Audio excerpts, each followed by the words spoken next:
Good evening and welcome to the September 1st, 2021 regular business meeting of the Harrison Central School District Board of Education. Do I have a motion to open the meeting? Second? Second. All in favor? Aye.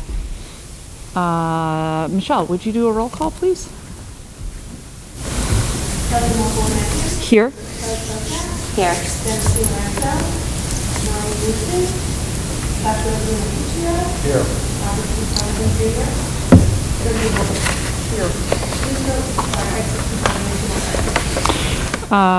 Thank you very much. Did I forget to say here to my name? No. I'm here. Oh, I did. Okay, sorry. Do I have a motion to recess into executive session? We have a contractual matter and teacher personnel matter to discuss. Motion. Second? All in favor? Aye. Aye. Any opposed? There are none. We are recessed. Do I have a motion to reopen the September 1st, 2021 regular board meeting of the Harrison Central School District Board of Education? Second? Second. All in favor? Aye. Aye. Michelle, would you do a roll call, please? Here. Here.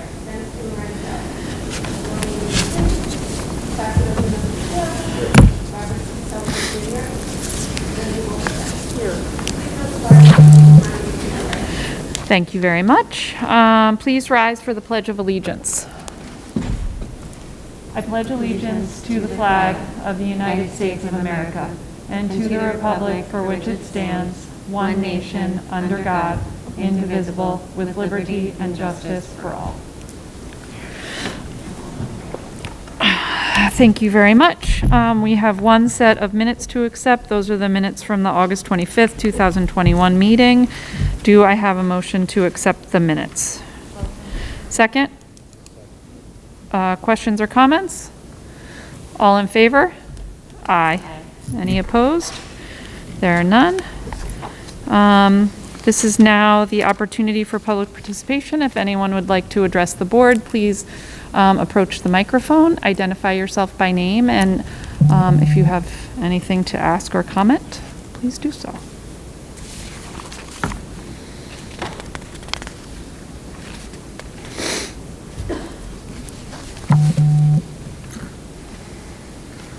Hi, good evening. My name is Randy Capola. I didn't have a chance to check the agenda or anything, so I'm not sure what is being discussed tonight, but I just wanted to ask about something that was discussed at the last board meeting, which was regarding quarantine. And I just wanted some clarification because there were people in attendance who, were here and heard two different things. So with regards to quarantine, there was a footnote at the end of the contact tracing, slide, and it said that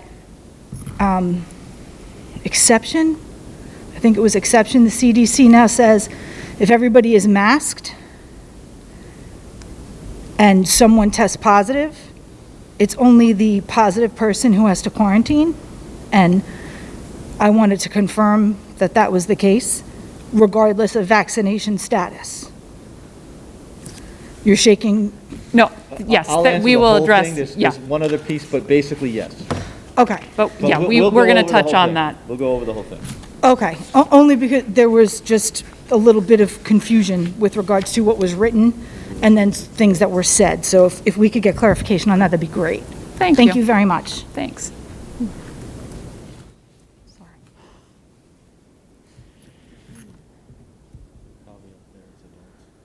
Right. I gotta get one question. Hi, Liz Brown. Thank you for the very well thought out email and plan for school opening. And surprisingly enough, I only have one question. It's very easy. Are parents going to be allowed to be in the buildings this year? I understand we have to wear a mask, but just want to hear about that as far as if we're going to get to go back into the classrooms at all as class moms, et cetera. Thanks. Thank you.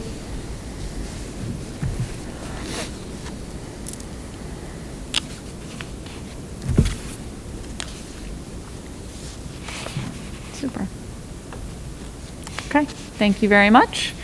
With that, I will close public participation. We'll move on to the president's update.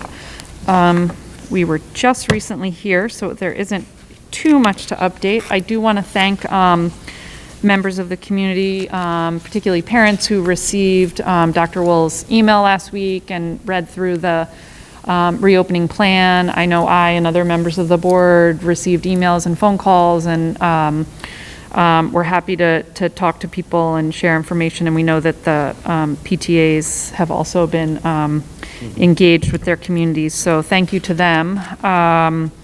I know Dr. will address a couple of things in his presentation. I wanted to share with the community the members of our 2021-22 Board of Education subcommittees.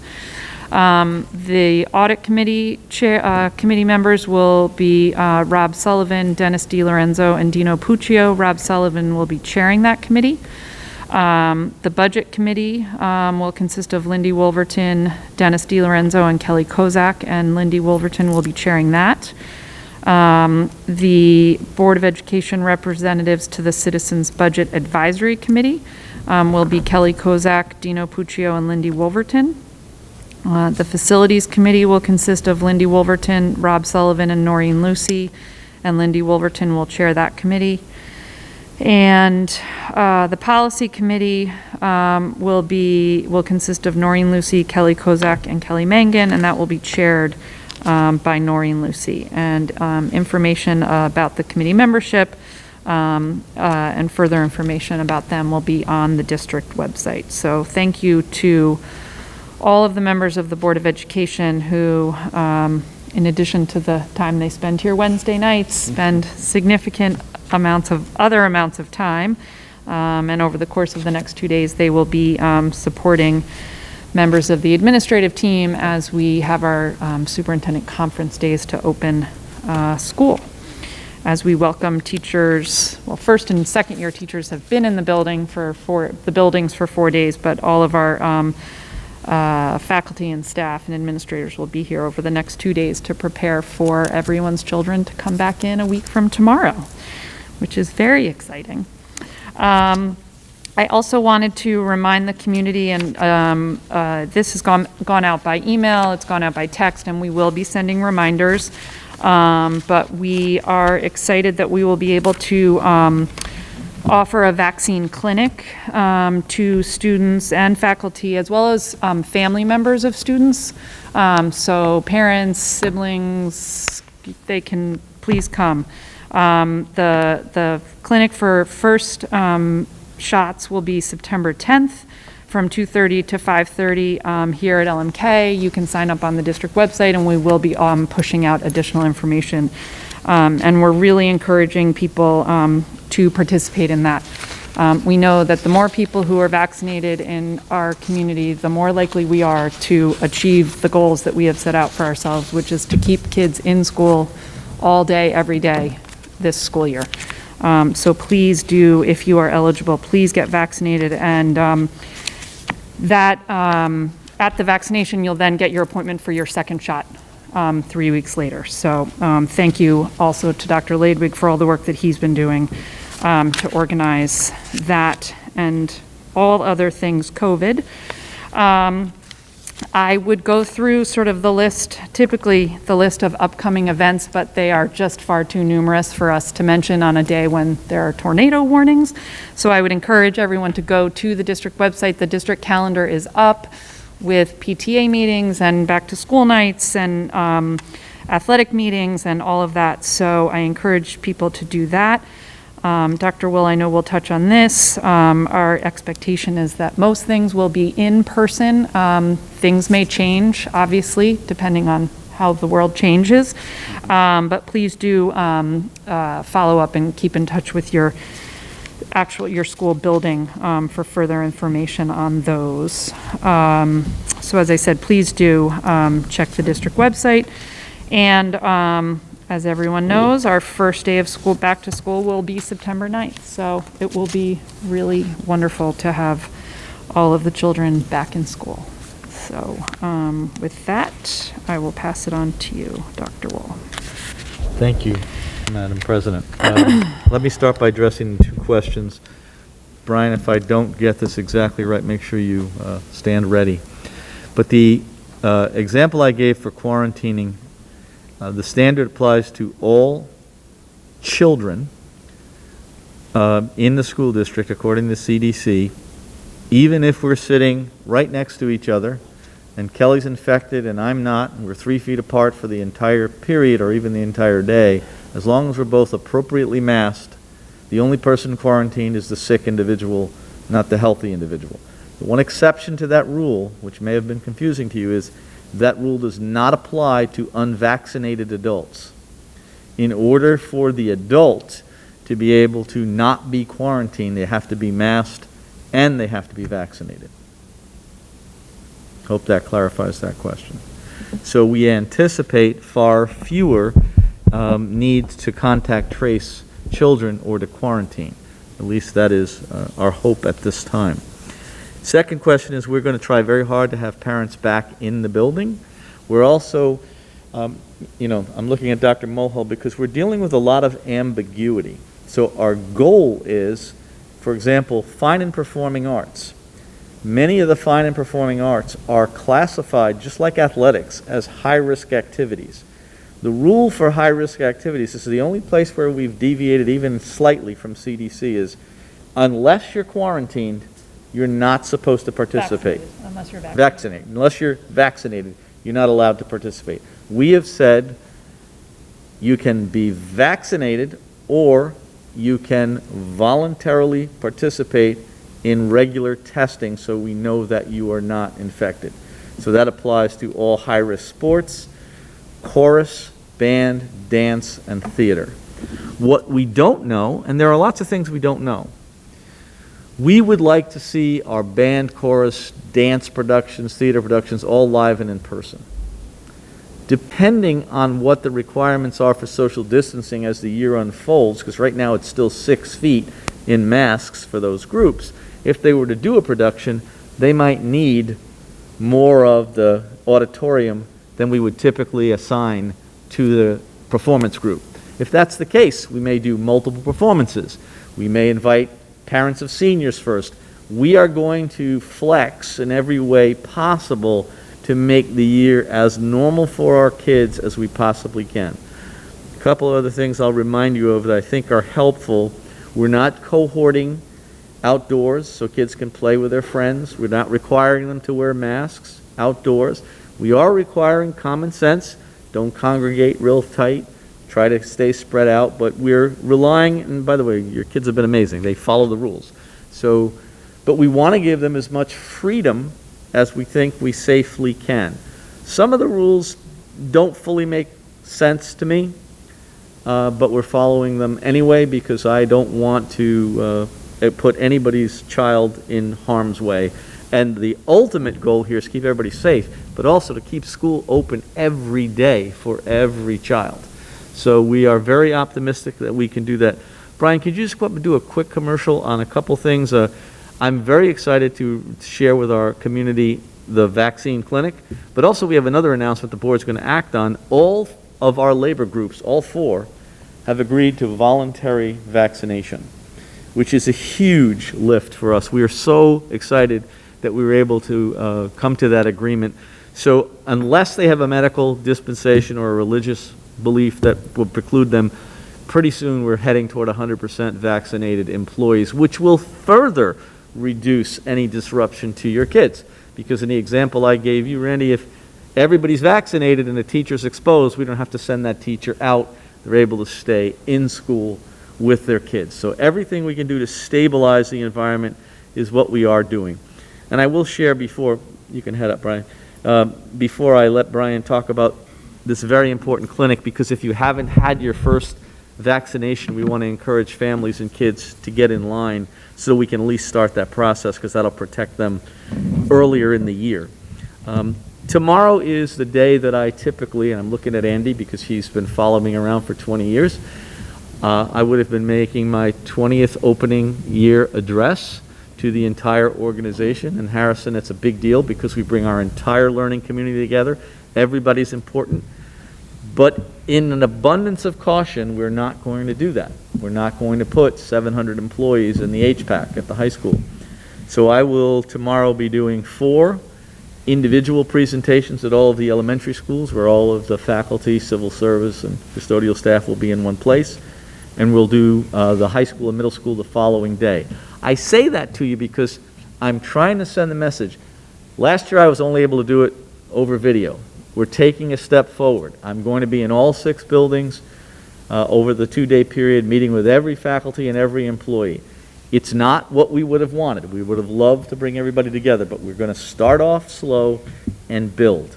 And we're going to monitor everything. Our goal is to bring everything back to full force as quickly as we can and as safely as we can.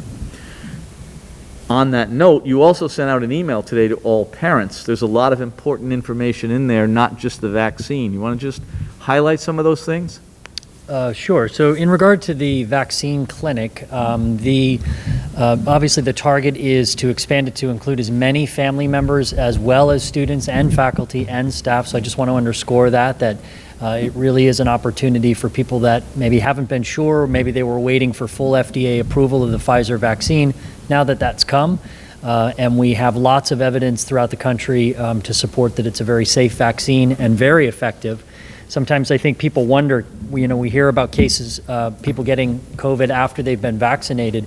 Overwhelmingly, what the evidence suggests is that even if somebody gets COVID after they're vaccinated, the likelihood of serious illness is significantly reduced.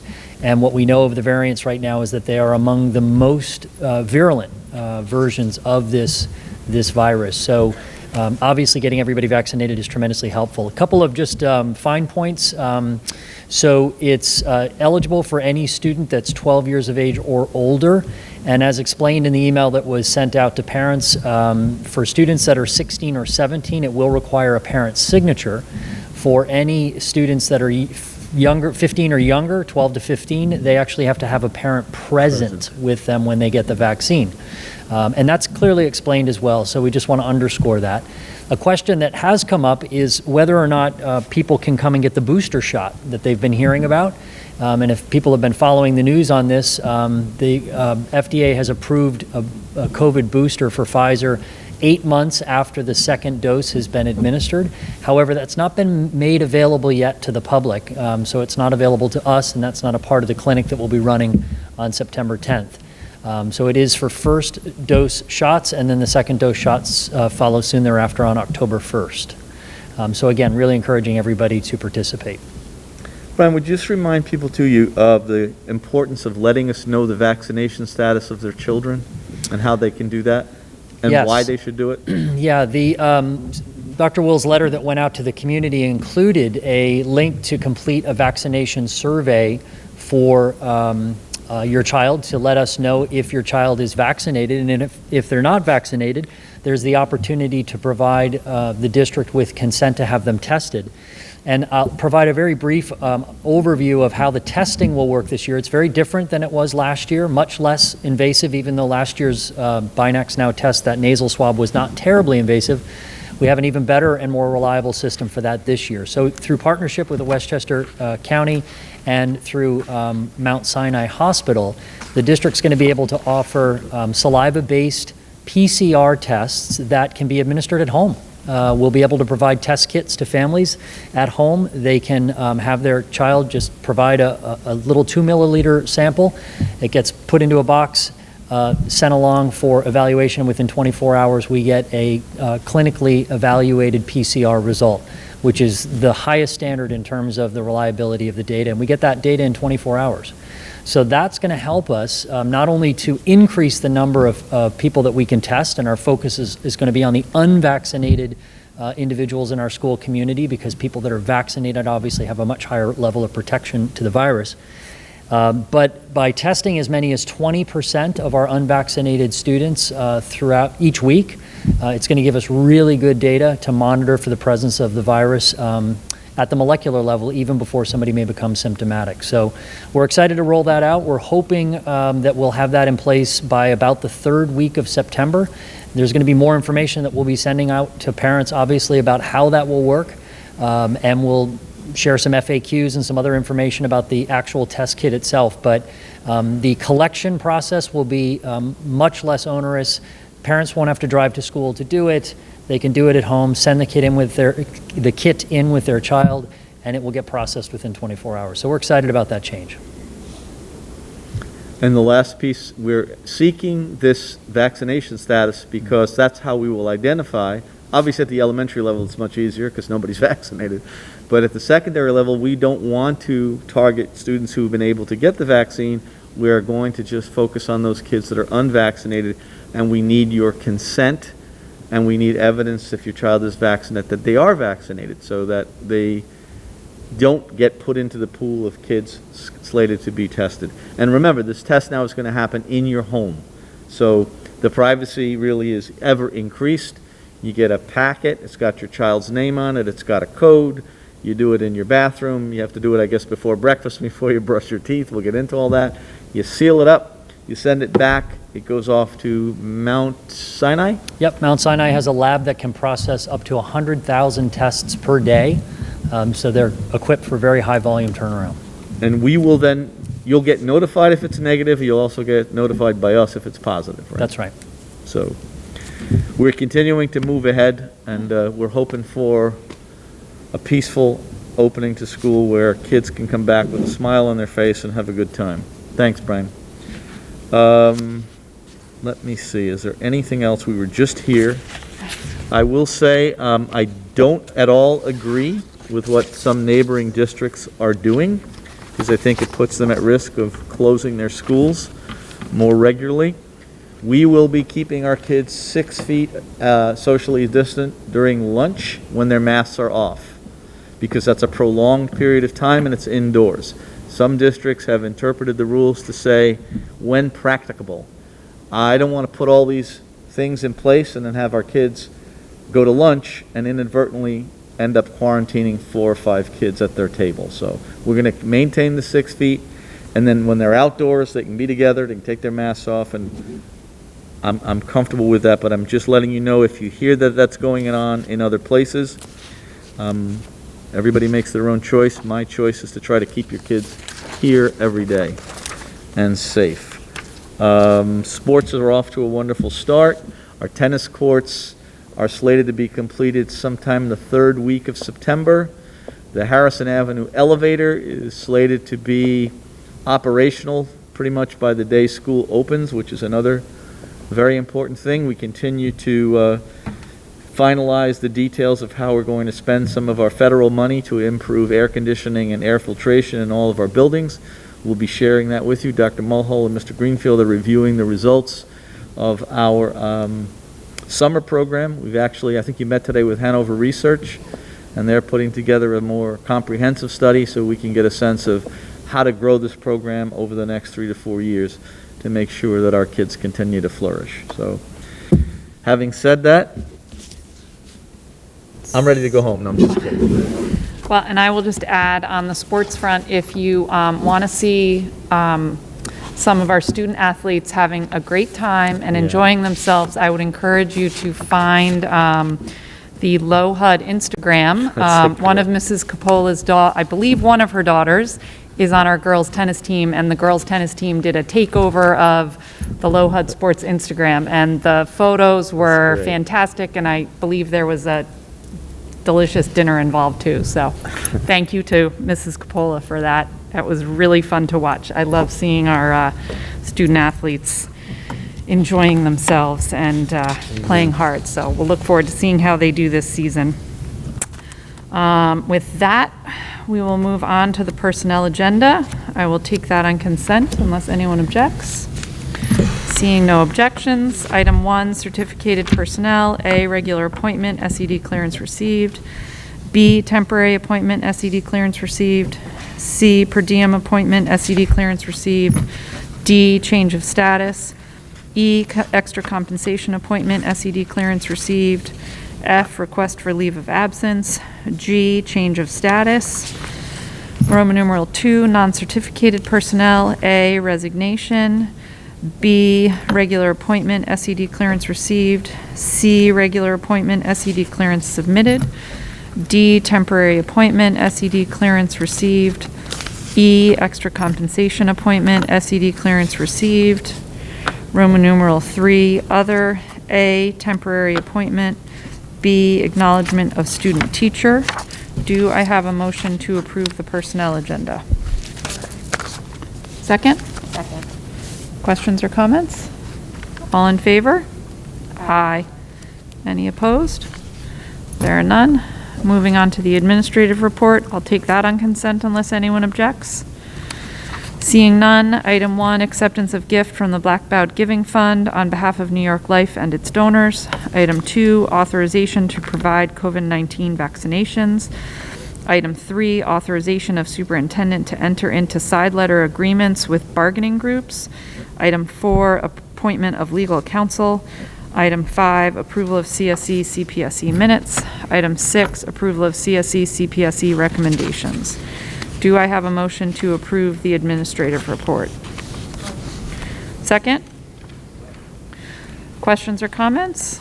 I'd just like to, on behalf of the board and the district, like to thank the Black Bowed Giving Fund for their generous donation to the Harrison Avenue Elementary School. All in favor? Aye. Any opposed? There are none. Moving on to the finance report, I'll take that on consent unless anyone objects. Seeing none, item 1, 2021-22 appropriation transfers. Item 2, final 2020-21 AS7 contract for Board of Cooperative Educational Services, BOCES. Item 3, approval of ice hockey agreement.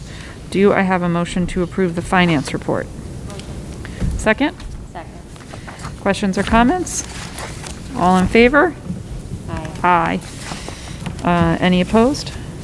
There are none. That concludes the September 1st, 2021 meeting. Just a reminder to everyone, school starts on September 9th. Schools will be closed on September 16th for the Yom Kippur holiday before our next board meeting, regularly scheduled board meeting, which will be September 22nd, 2021.